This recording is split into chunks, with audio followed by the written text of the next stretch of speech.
Guys, welcome back to the channel. We're headed out to the airport to go look at something that, well, you'll see.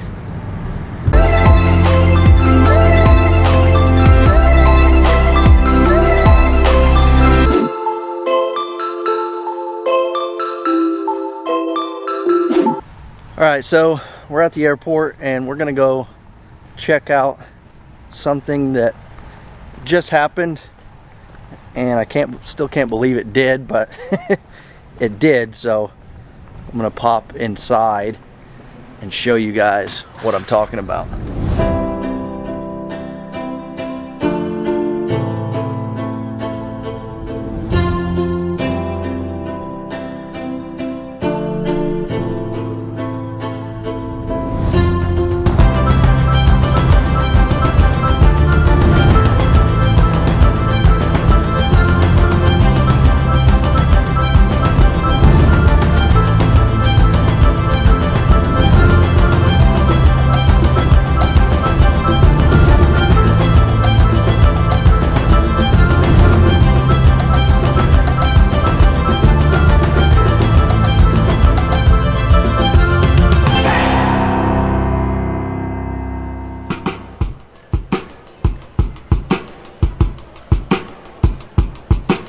So I will just take you guys around the airplane real quick, show you what it looks like, where we're at with it right now, I'll tell you a little bit about it, and try and do some video updates as we progress all the way through to flying it.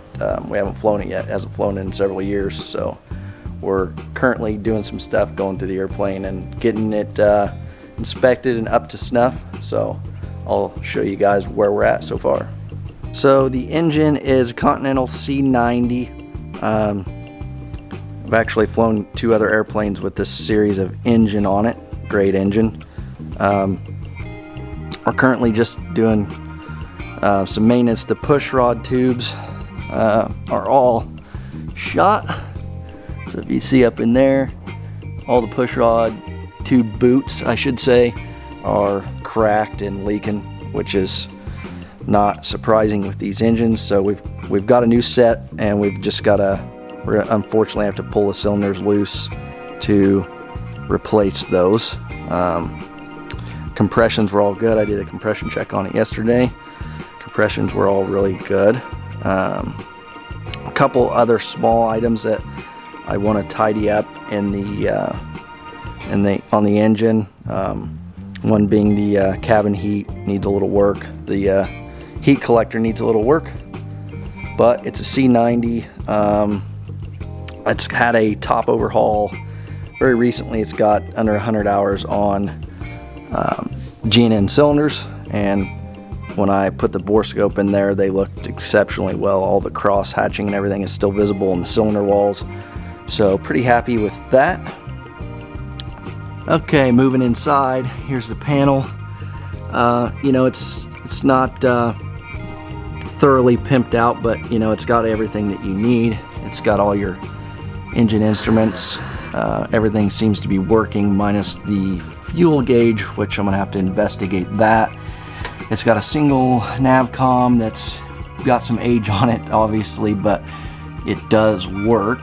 And basic steam instruments, full electrical system. It does have nav lights, panel lights, landing light, so it is night flyable.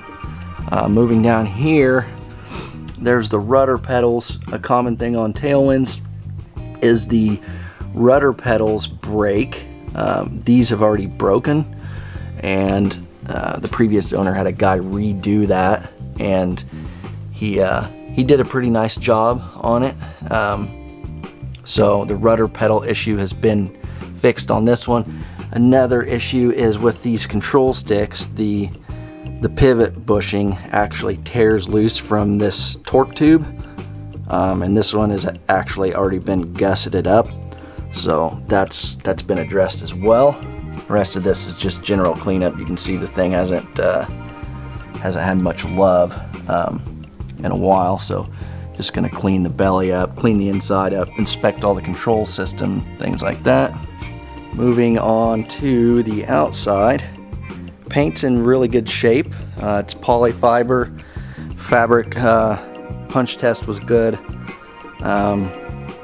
You know, again, just general cleanup on the outside. There's a couple patches on the fabric, but they seem to have been done correctly.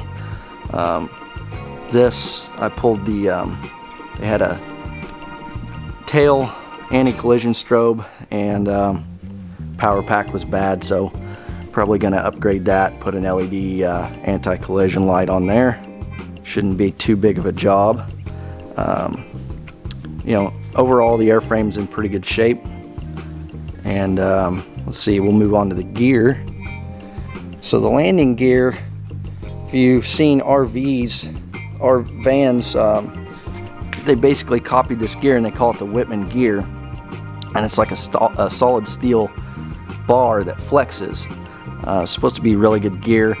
The fairings are off and the wheel pants are off. We're waiting on new tires to come in. These tires actually can't have more than a few landings on them. The tits are still on the tread, but they're just weather cracked because it's been sitting so long. So we're putting new tires and tubes on it.